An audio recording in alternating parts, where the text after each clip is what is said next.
two, one, two, three.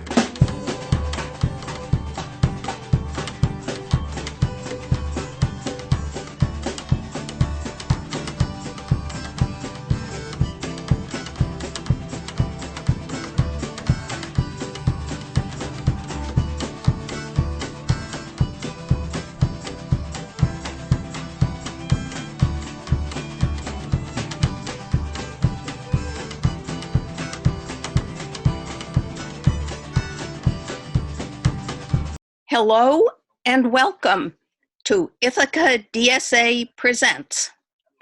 I'm the host today, Theresa Alt, and I am speaking with John Paraskevopoulos. He's a community organizer, a member of New York City DSA, and has been working for greater tax fairness in New York State. The Tax the Rich campaign is a campaign that DSA chapters across the state are undertaking as part of a broad coalition effort to bring structural progressive tax reform to New York State for the first time in decades, to raise at least $50 billion in new revenue for our state budget at a time when the revenue is desperately needed, when millions of people are suffering and struggling, and the extreme rich are only getting wealthier. I guess you've actually pretty much said why you support the campaign. Would there be anything to add there? I mean, besides a personal vendetta against Jeff Bezos, Mike Bloomberg, and the rest of them, no. I mean, I support the campaign because, like many community organizers, like many people across the state, like many New Yorkers, I believe in the basic equality of all human people, and we currently live in an economic and a political system that is completely rigged for people at the top. Our social safety net has been completely undone so that the extremely rich can line their pockets even more. And it's leading to, I think, suffering that is unconscionable on a scale that is really unprecedented. We have 1.4 million people at risk of eviction, hundreds of thousands of people in New York State who have been left out of any federal relief because of their immigration status. Millions. I think New York State has one of the highest unemployment rates in the country. In New York City, I don't know if this statistic is a little bit old, but I think it's extremely high. It's around 12%. And it's one of the most expensive places to live in the world. And meanwhile, billionaires in New York, about 120 of them, have increased their wealth by tens of billions of dollars. And billionaires across the United States have, added hundreds of billions, maybe over $1 trillion to their net worth. And this is unsustainable. It's undemocratic, and we, in a society of such abundance, cannot morally permit this suffering and this inequity, especially because it has such a racialized component. So, I think it was over the summer, statistics came out showing that 60% of Black households in New York State were at risk of eviction. And it was like 14% for white households. And that's too much. Any number above 0% is too much. Nobody should be evicted. Well, let's say 1% for. Let alone in a pandemic. Yeah, I mean, you could say 1%. I don't know, 1% or 0.5% of people are there who maybe really need to do something awful and need to get a really serious wake-up call. because they won't just listen to good advice. But anyway, that's, yeah, I mean, my activism has been around housing, and time and again, it's just, well, there's no money from the state, no money from the state. And when there is, it goes to the wrong places. Yeah, yeah. I mean, the story of New York and so many other places in the United States in recent decades is that we're really one of the wealthiest places in the world. New York on its own would be the 10th largest economy in the world. Per person, we have a wealthier economy than places like the Netherlands, Sweden, Denmark, Canada. We have a larger economy than Canada, South Korea, Russia.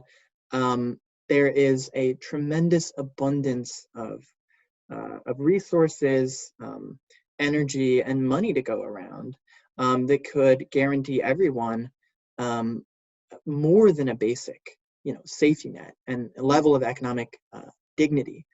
And over the last few decades, that safety net has been intentionally eroded by a ruling class that is committed to austerity and the upwards transfer of wealth.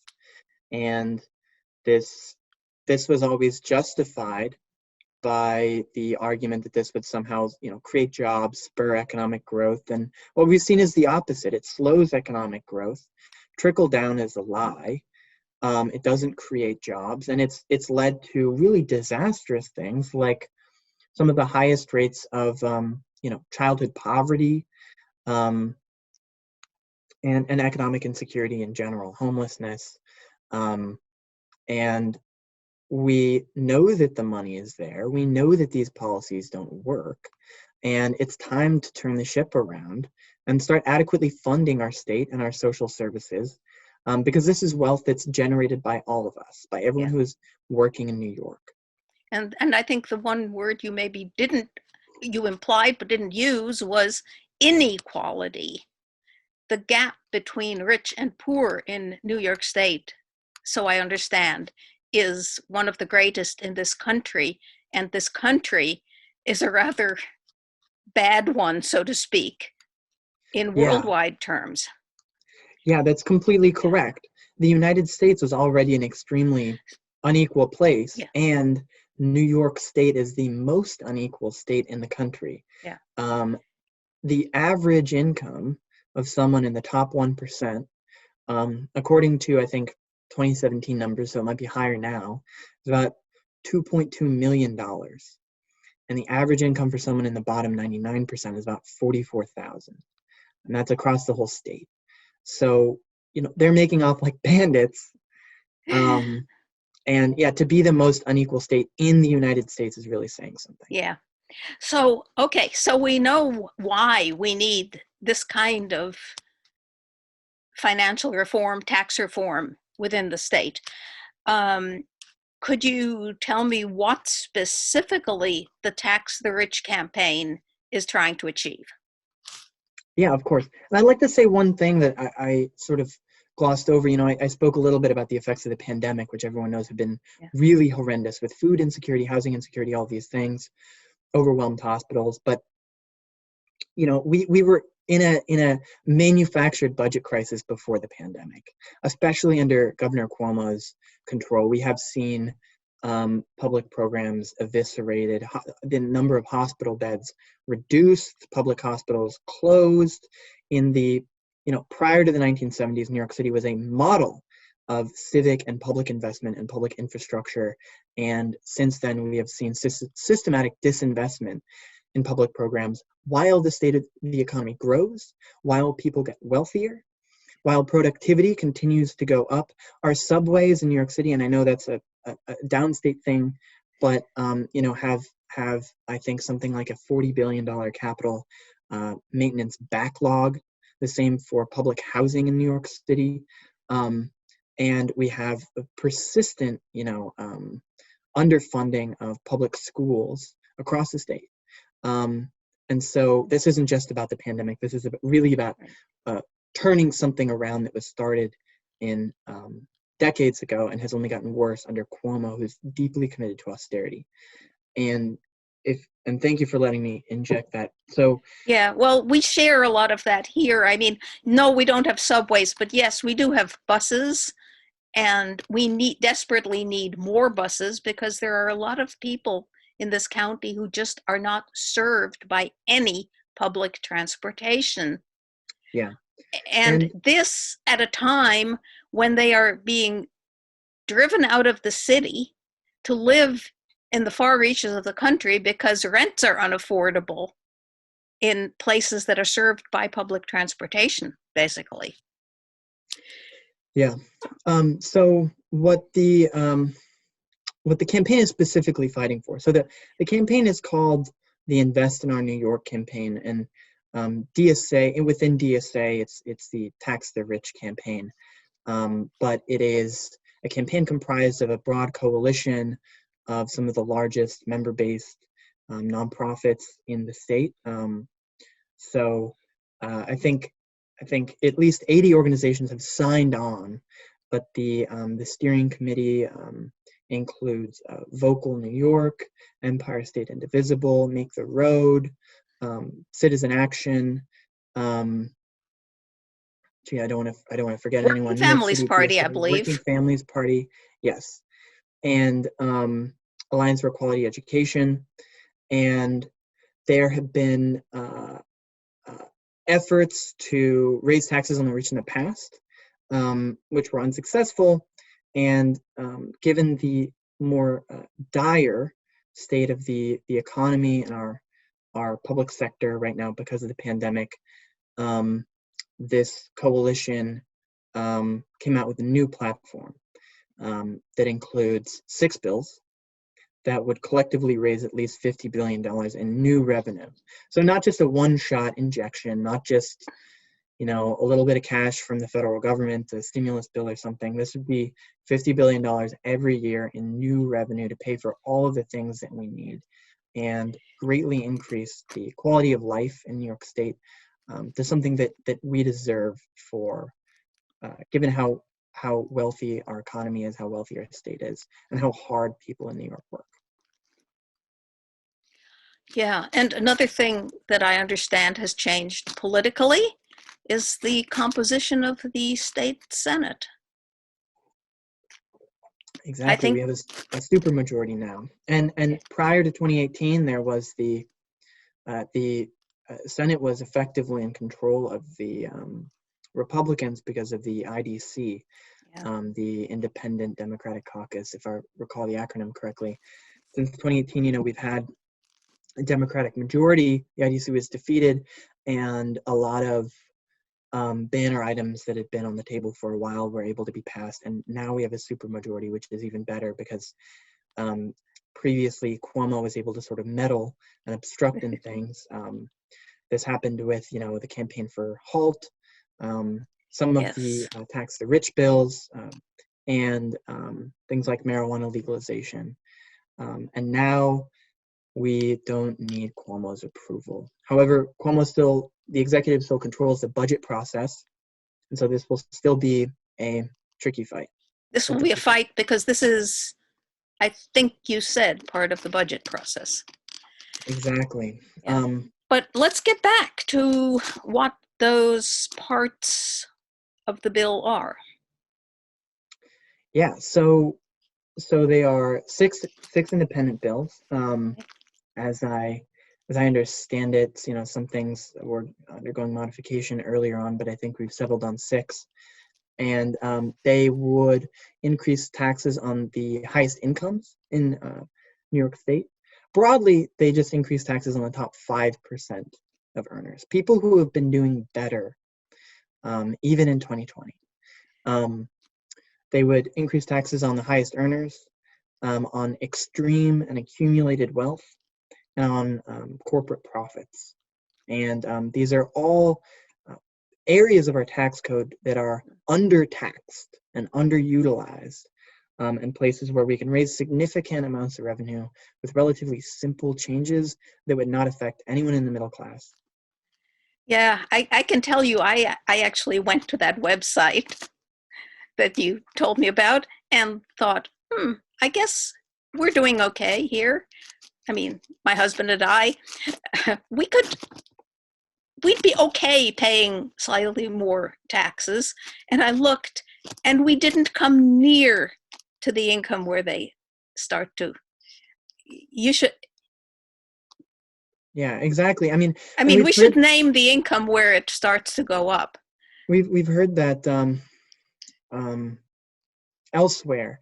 So for example, the personal income tax bill raises rates very incrementally for single filers earning more than $300,000 a year, and married households filing jointly who earn more than, I believe, $450,000 per year.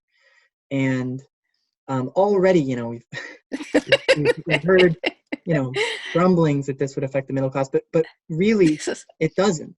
If you are earning that much money, or almost in the 1%, you're definitely in the top 5%. That's the type of money that, Wall Street bankers make, partners at law firms, executives at corporations and nonprofits. The vast majority of people in New York would not be touched at all by these taxes, and because these are marginal increases. If you're making $400,000 a year, you would only pay another $650 a year in taxes, because your rate only goes up by a fraction of a percent. And so I know tax increases, we've been taught that they're very scary, but I think even people who would be affected understand that another $600, another $1,000, $2,000 a year in income taxes, first of all, for someone earning $800K or whatever, is manageable. But second of all, is worthwhile if it means that we can completely fix the subways. We can provide housing to everyone who needs it. We can eliminate tuition at public schools. All of these things that, would make New York State an even better place for everyone to live in.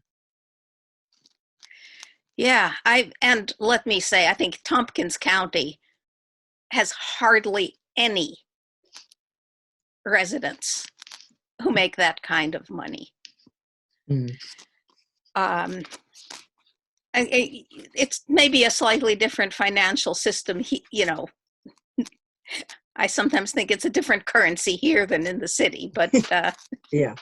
No, that's true. I mean, for the highest earners, really, you could count them. It's a handful in some places upstate. It's however, you look at places like the Upper East Side, and you have maybe 20,000 people who are earning millions or tens of millions of dollars a year, and you have dozens of billionaires who are paying a lower portion of their income in taxes than ordinary working class people. And that's a deep inequity that needs to be remedied. So what are the other parts, although they may be even more alien to us? So tax policy is probably regarded as something that's alien and wonky, but the proposals are very simple. They include a measure to make the tax rate on investment income equal to the tax rate on labor income here in New York State. At the federal level, and this is one of the ways that allows the rich to pay a lower tax rate than ordinary folks. But at the federal level, people pay a much lower tax rate on investment income. And as a state, we can respond to bad federal tax policy. Because Democrats always talk about fixing this, but they never do. At the state level, we can respond to bad federal tax policy. We don't have to sit with our hands, we don't have to sit on our hands. And one of the proposals sort of adds a surcharge to investment income, so that if you earn money from selling stocks or whatever, it is taxed at the same rate as ordinary labor income.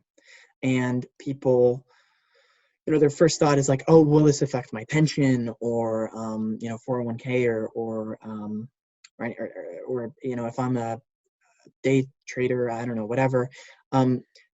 This really only affects like a fraction of the top 1% who earn a significant amount of their income from capital gains. I think something like more than 80% of all capital gains income just goes to the top 1%, the top tenth of 1% in the country, and that's how they amass such extreme wealth.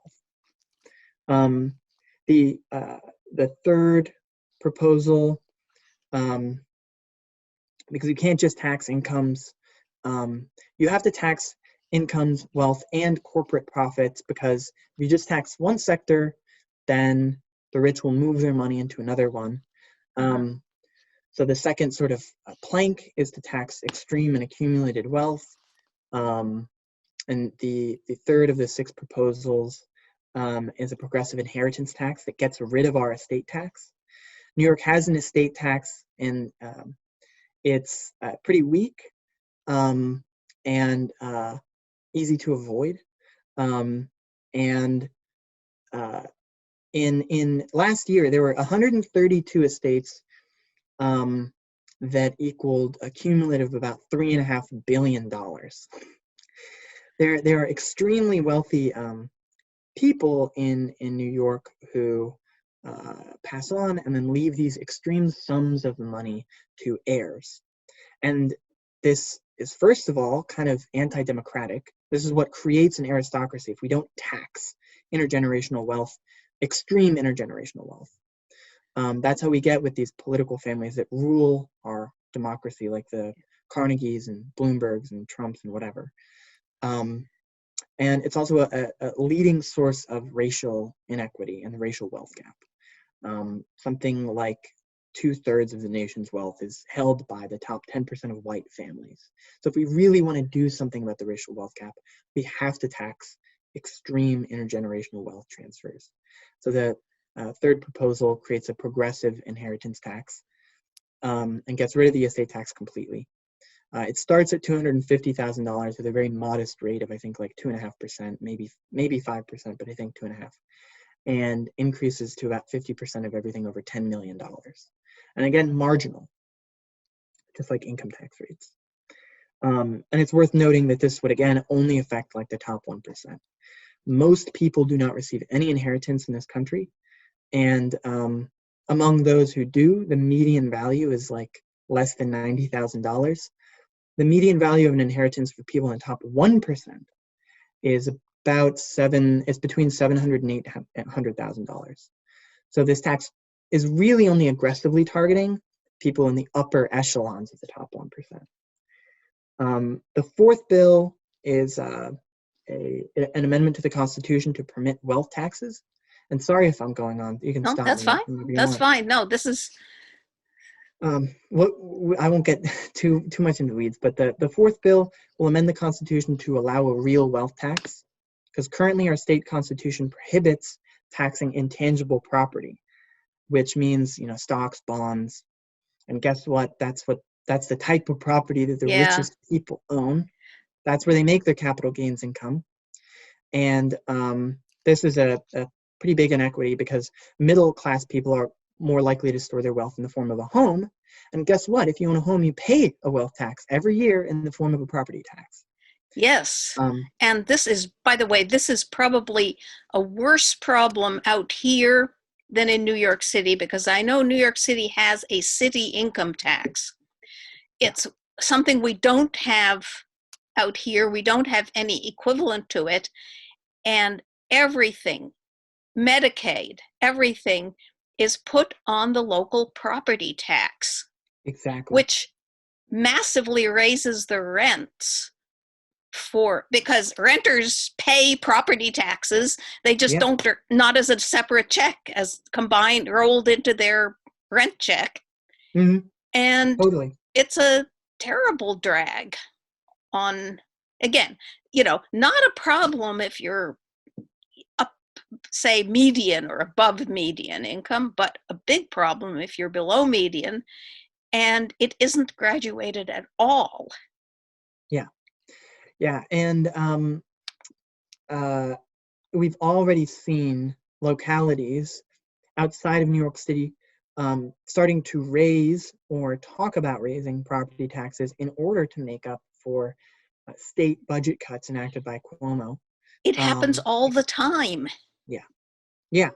And this is just another form of, pushing the burden of state budget cuts and tax cuts for the rich and corporations that Cuomo has instituted onto people in the middle class and the working class. And so the fourth bill would also enact a mark-to-market billionaires tax. Now, the billionaires tax has gotten a lot of press. I don't know if it'll be reintroduced with the same sponsor, but previously was sponsored by Senator Jessica Ramos, and has been championed by immigrants' rights activists because it would basically only tax increases in billionaires' wealth and treat it as personal income. So if Mike Bloomberg's personal wealth increases from $70 to $75 billion, that $5 billion is added to his personal income tax liability for that year. Okay. And I think that's very fair. No one needs another $5 billion. And the last two bills just deal with corporate taxes. So New York spends more on corporate incentives and giveaways and tax breaks than the next three states combined. We've also seen corporate tax rates reduced by Trump. And so one of the last two bills offsets, it basically restores the corporate tax rate in New York State to what it was in 2016. And we think that's fair because they were paying that in the, just a short couple of years ago. And then the last bill introduces a small micro tax on financial transactions. This is similar to the stock transfer tax, except it would also cover bonds and derivatives. It would bring the stock transfer tax into the 21st century. And before, you say, wait, doesn't that mean Wall Street will leave? This is something that Hong Kong and London have done for a long time. They are still global financial capitals. It makes a lot of sense, and it will raise several $1 billion a year. Well, so that's the whole package. Thank you, John Paraskevopoulos. We certainly have seen in Ithaca the fallout from inequality and inadequate taxation that is based on wealth and fairness. And this has been Ithaca DSA Presents. I'm Theresa Alt.